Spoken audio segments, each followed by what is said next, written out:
Hello, Clark's Cycle Hire. My name's Keith. How can I help you? Oh, hello. I saw your ad in the local paper, and as I'm thinking of doing some cycling, I'm wondering what kinds of bike you have and what your prices are like. Well, we hire out two main types of machine, touring and mountain bikes. Hello, Clark's Cycle Hire. My name's Keith. How can I help you? Oh, hello. I saw your ad in the local paper, and as I'm thinking of doing some cycling, I'm wondering what kinds of bike you have and what your prices are like. Well, we hire out two main types of machine, touring and mountain bikes. Are you likely to be riding off-road, do you think? No, I'll probably be sticking to roads and country lanes, so a touring bike would be best, I think. Right, well, the rate will be £50 for a week or £14 per day. So it's a lot cheaper to rent by the week? Yes, definitely. Though it's important to bring the bike back on time. Otherwise, I'm afraid we have to charge a late return fee. And how much is that? For each additional hour, it's £1.25. So if you were a day late, it would cost another £30? Yes, that's right. I'd make sure I didn't do that then. I should also point out there's a deposit which you get back when you return the bicycle. In good condition, of course. On touring models, it's £60. Is there anything else I'd have to pay? No, that's it. Though if you're planning to ride fairly long distances, you might like to have one or two accessories. Such as? Well, for another £5, we can supply lightweight bags, either panniers or the handlebar sort. It's amazing how much they can carry, and the way they're designed means they don't get in the way when you're riding. Well, I'll see. But what about essential things like a pump and a repair kit? I wouldn't have to pay extra for those, would I? No, there's no charge for things like that. Or for a lock. It's a good strong one too. Just make sure you don't lose the key.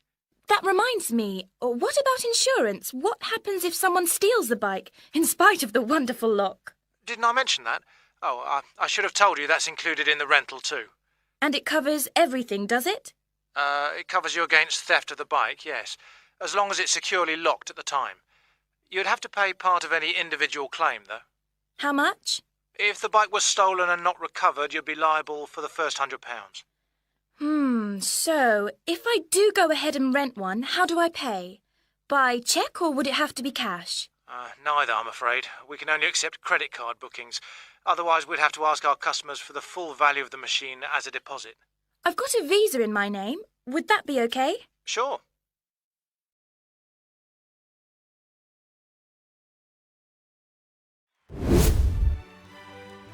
That is the end of part 1. You now have half a minute to check your answers.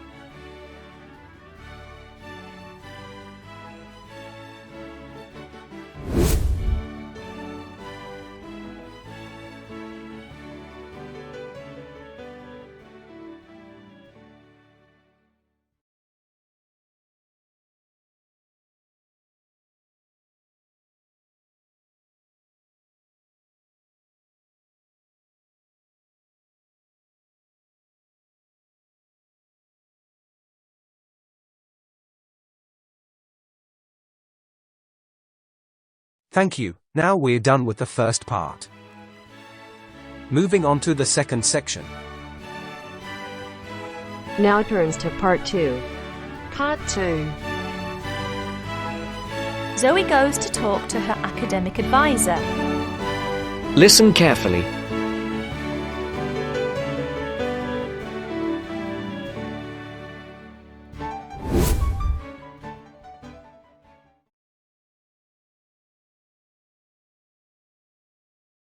How are you getting on, Zoe? Feeling at home yet? Well, more or less. There are still some things I need to buy, and I haven't found my way to all the facilities yet, but I really love the campus, and I've already made a few friends. Fantastic. Now let's see what we can do to get your studies off to the right start too. You're on the foundation course, so you can take up to 8 modules. What we advise is that you take 4 modules in the first semester and, assuming everything goes well, 4 in the second. Have you decided which you want to take in this semester? I haven't made my mind up yet. I can't decide whether to take Principles of Marketing or Introduction to International Trade. Well, that depends on your career goal. You're planning to work in the biotechnology sector, aren't you? Well, that's my present thinking, but I guess I might change my mind. Right, well, marketing is a broad general subject that you will find really useful in a number of careers. International trade, on the other hand, is more specific. That's fine if you're sure it's the sort of work you want to do. A lot of students start off thinking about that option because it seems glamorous, but marketing can also be an exciting career, and there's a wide choice of jobs. Maybe you ought to wait until your career ideas are a bit more definite before you go down that road. Yes, I see. I could take international trade next year, couldn't I? Sure, you could do international finance as well. So, in your first semester, you've got principles of marketing, introduction to economics, banking and finance, and let's see, principles of financial accounting. How do you feel about that as a package? It's okay, I think. You will now listen to the second part of the talk. But I'm a bit worried about the maths. There'll be some statistics to do, won't there? Basic statistics, yes, but nothing more difficult than your last year of school maths. I know, but our maths syllabus was a bit old-fashioned. Mostly algebra, geometry, trigonometry and stuff, hardly any stats. Right, well, it sounds as if you could do with the maths brush-up course.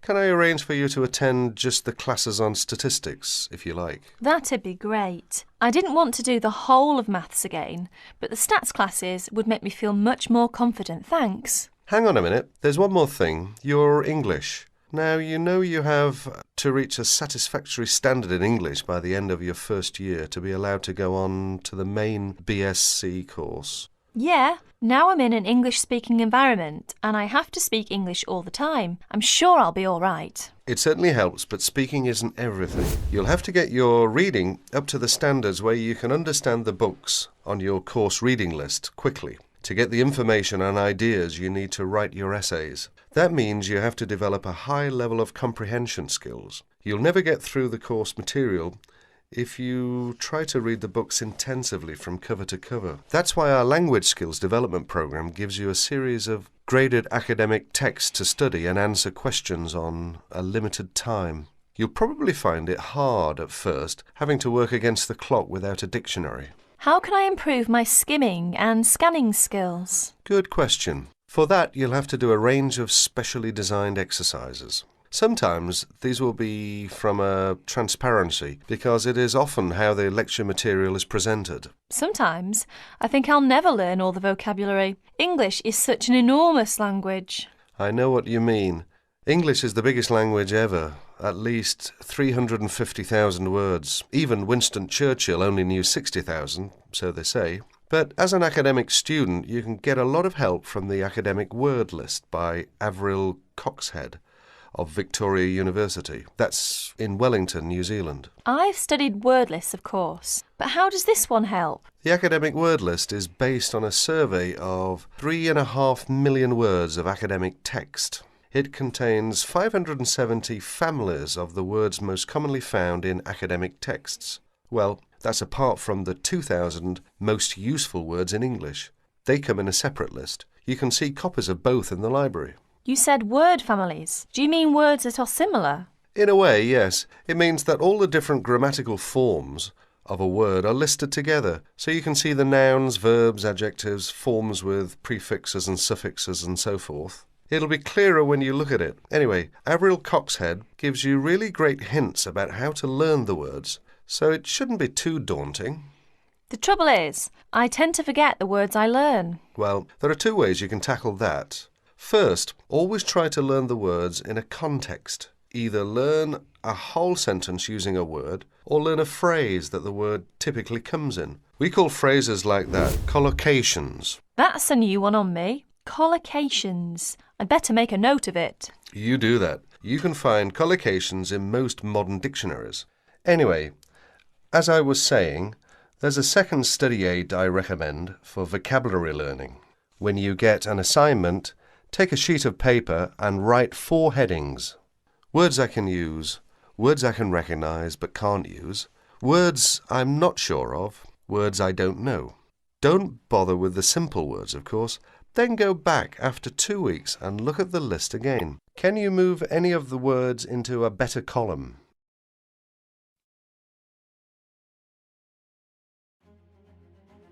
You now have half a minute to check your answers.